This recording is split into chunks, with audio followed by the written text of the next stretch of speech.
Halo teman-teman investor, apa kabar semuanya? Kembali lagi bersama saya, Rifan Kurniawan. Dan di video ini, saya mau ngobrolin seputar saham DILD atau PT Intiland Development yang belum lama ini diborong oleh Pak Loh Keng Hong. Nah, bagaimana kinerja dari emiten DILD ini dan apakah kita sebagai investor juga perlu untuk mengikuti jejak Pak Loh Keng Hong untuk ikut membeli saham DILD?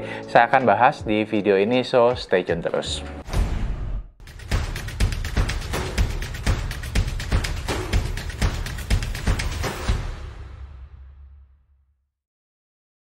Oke, nah jadi di sosial media banyak nih teman-teman yang DM, komen, minta dibahas mengenai emiten DILD ini. Ya, beberapa komen atau beberapa DM tanya, Ko Rifan, nih saya lihat Pak Loh Keng Hong membeli saham DILD.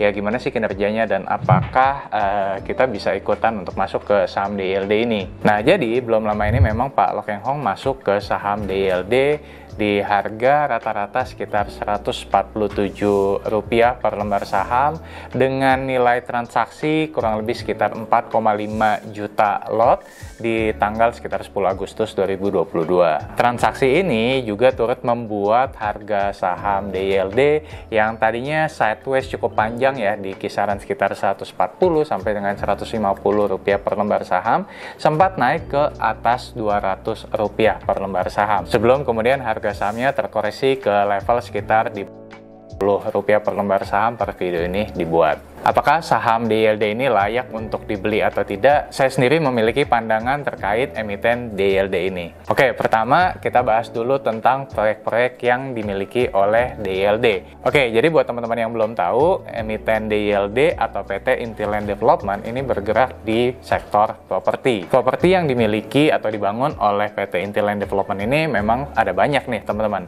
Ya mungkin yang nama-nama yang cukup familiar di telinga kita diantaranya adalah misalkan South Quarter, itu ada di Cilandak, Jakarta Selatan.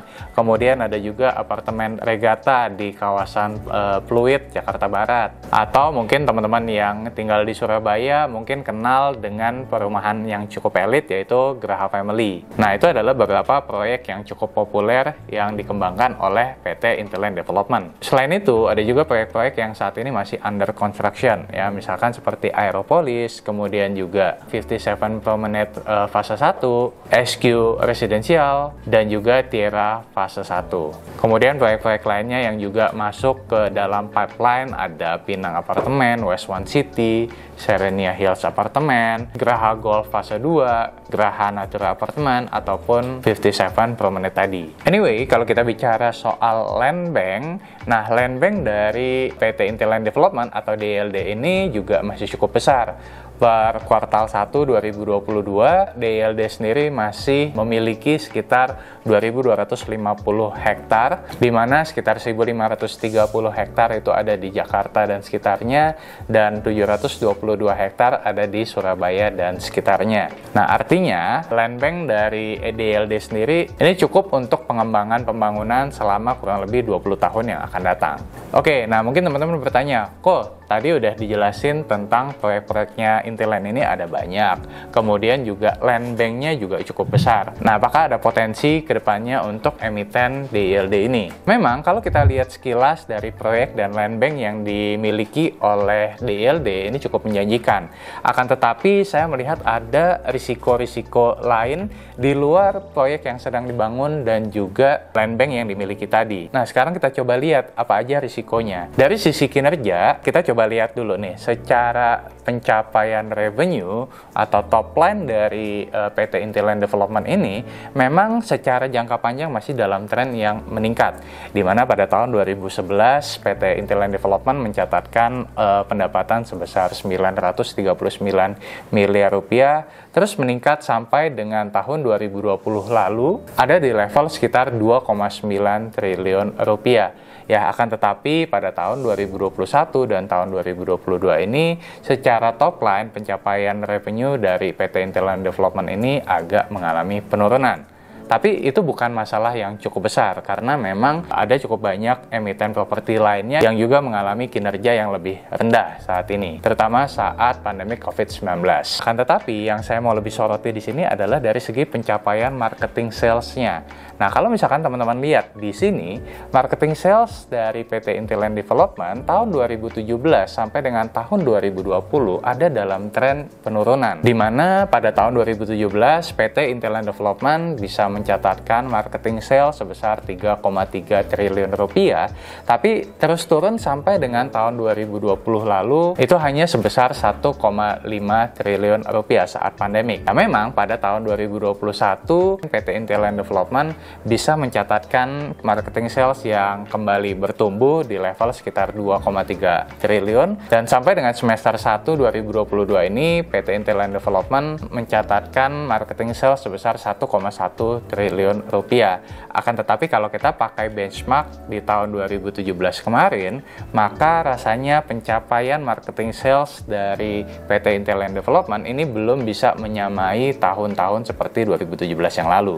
Nah, jadi dengan pencapaian marketing sales yang lebih rendah, ada potensi pendapatan yang bisa diakui oleh PT Intiland Development ke depannya ini akan menjadi lebih rendah. Nah, kemudian problem berikutnya yang saya juga lihat dari PT Intiland Development ini adalah terkait profit marginnya. Memang kalau kita lihat di sini, PT Intiland Development atau DILD memiliki profit margin yang cukup tebal, ya, dimana kalau kita gunakan gross profit margin dari DILD ini ada di kisaran sekitar 37 sampai dengan 40%. Akan tetapi, kalau kita lihat secara trennya, tren dari gross profit margin DILD ini juga turun nih, teman-teman. Dari tahun 2014 yang sebesar 54%, turun sehingga di tahun 2022 ini menggunakan laporan keuangan kuartal 1 yang disetahunkan mencapai sekitar 37%. Demikian pula kalau kita lihat operating profit margin DILD yang sempat mencapai 33% di tahun 2014, ya, saat ini turun menjadi 23% di kuartal 1 2022. Ya, bahkan di tahun-tahun seperti 2017 dan 2018, operating profit margin dari DILD ini sempat mencapai di kisaran 13 sampai dengan 16% saja. Masuk ke bottom line, di mana net profit margin DILD juga terus turun nih, teman-teman. Di mana pada tahun 2013 sampai 2014 lalu, ketika DILD ini mampu mencatatkan net profit margin sebesar 22 sampai 23%, di tahun-tahun berikutnya net profit margin dari DILD terus mengalami penurunan. Ya, bahkan di tahun 2021 lalu nearly 0%, dan di tahun 2022 menggunakan laporan keuangan kuartal 1 yang disetahunkan ini mencapai negatif 13%, alias saat ini di kuartal 1 kemarin DILD mencatatkan kerugian bersih. Ya, meskipun memang kita belum tahu apakah di kuartal 2, 3, dan 4 nanti kinerja bottom line dari DILD ini bisa meningkat atau tidak. Dan secara nominal pun DILD memang sempat mencatatkan laba bersih sebesar 400 miliaran di tahun 2014-2015, akan tetapi sampai dengan saat ini DILD belum pernah lagi mencapai level-level seperti 2014 atau 2015 yang lalu. Yang saya mau soroti juga di sini adalah dari segi pencapaian net profit margin, kalau kita bandingkan dengan emiten lainnya, net profit margin dari DILD ini tergolong rendah. Ya, contoh misalkan kalau kita bandingkan dengan emiten lain, seperti contoh misalkan Pakuan Jati atau Pewon, yang dimana net profit marginnya itu bisa ada di kisaran sekitar 33% ya sebelum pandemi, ya, di tahun 2022 ini ada di kisaran sekitar 28%. Demikian pula kalau kita bandingkan dengan emiten lainnya yaitu Jaya Real Property atau JRPT yang net profit marginnya bisa ada di kisaran sekitar 37 sampai dengan 40%-an. Nah, jadi di sini terlihat bahwa secara profit margin DILD ini tergolong lebih rendah, bahkan mungkin bisa dikatakan jauh lebih rendah dibandingkan dengan sejumlah emiten properti lainnya. Nah, pertanyaannya adalah apa sih yang menyebabkan profit margin dari DILD ini sangat rendah? Tidak lain dan tidak bukan karena cost structure yang dimiliki oleh perusahaan. Saya melihat di sini ada beberapa inefisiensi dari cost structure yang dimiliki oleh perusahaan. Cost structure yang kurang efisien menurut saya pertama ada di beban gajinya. Dimana kalau kita gunakan laporan keuangan kuartal 1 2022, beban gaji dan upah dari DILD ini mencapai 41 miliar rupiah. Atau kalau disetahunkan akan menjadi sekitar 164,6 miliar rupiah. Kalau kita bandingkan beban gaji ini terhadap total beban umum dan administrasi secara keseluruhan, maka beban gaji ini berkontribusi sekitar 61% dari total beban umum dan administrasi. Beban gaji ini cukup menekan profitabilitas perusahaan. Dimana kalau kita ambil data historis selama 5 tahun ke belakang, kontribusi dari beban gaji terhadap laba usaha DILD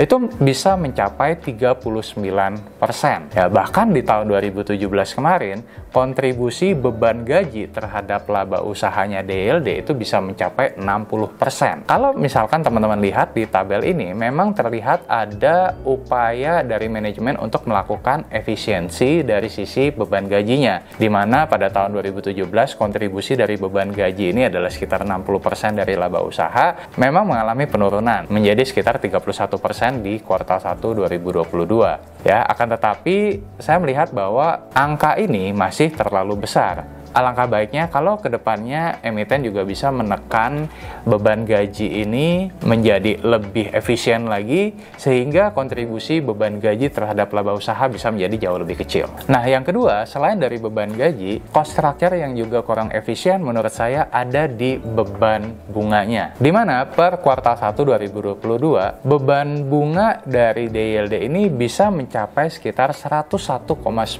miliar rupiah, atau kalau di setahun kan mungkin bisa menembus 400 miliar rupiah. Nah, untuk mengukur seberapa besar beban bunga dari DILD ini, kita akan bandingkan kontribusinya juga terhadap pendapatan dan juga laba usaha dari DILD. Nah, kalau kita bandingkan beban bunga terhadap pendapatan dari DILD, kontribusinya itu bisa mencapai sekitar 18%. Kalau kita bandingkan misalkan dengan beberapa emiten lain, di sini akan terlihat bahwa beban bunga dari DILD itu tergolong sangat besar. Contoh, misalkan kita bandingkan dengan Pakuan Jati. Di sini teman-teman bisa lihat kontribusi beban bunga terhadap pendapatan itu hanya sekitar 6%. Atau kalau kita bandingkan dengan JRPT, di mana kontribusi beban bunga terhadap pendapatan itu hanya 0,06%. Ya, mungkin yang cukup mendekati adalah emiten CTRA atau Ciputra, di mana kontribusi beban bunga terhadap pendapatan itu adalah di sekitar 13%. Nah, untuk lebih jelas melihat perbedaannya, saya akan bandingkan beban bunga dari DILD ini dengan laba usahanya. Di tabel ini, teman-teman bisa lihat bahwa kontribusi beban bunga terhadap laba usaha DILD itu bisa mencapai 77,9%. Jadi terlihat sekali bahwa beban bunga dari DILD ini sangat menekan profitabilitas dari perusahaan. Nah, jauh berbeda jika dibandingkan dengan emiten lainnya. Tadi seperti Pakuwon Jati, kontribusi beban bunga terhadap laba usahanya ada di kisaran sekitar 14%. JRPT hanya 0,14%. Ciputra ada di kisaran sekitar 37%. Nah, besarnya beban bunga dari DILD ini memang tidak terlepas dari besarnya utang yang dimiliki perusahaan. Ya, memang per kuartal 1 2022 DILD sendiri masih menanggung hutang ke bank lebih dari sekitar 4 triliun rupiah, di mana 1,5 triliun rupiahnya itu akan jatuh tempo dalam jangka pendek atau dalam kurun waktu 12 bulan yang akan datang.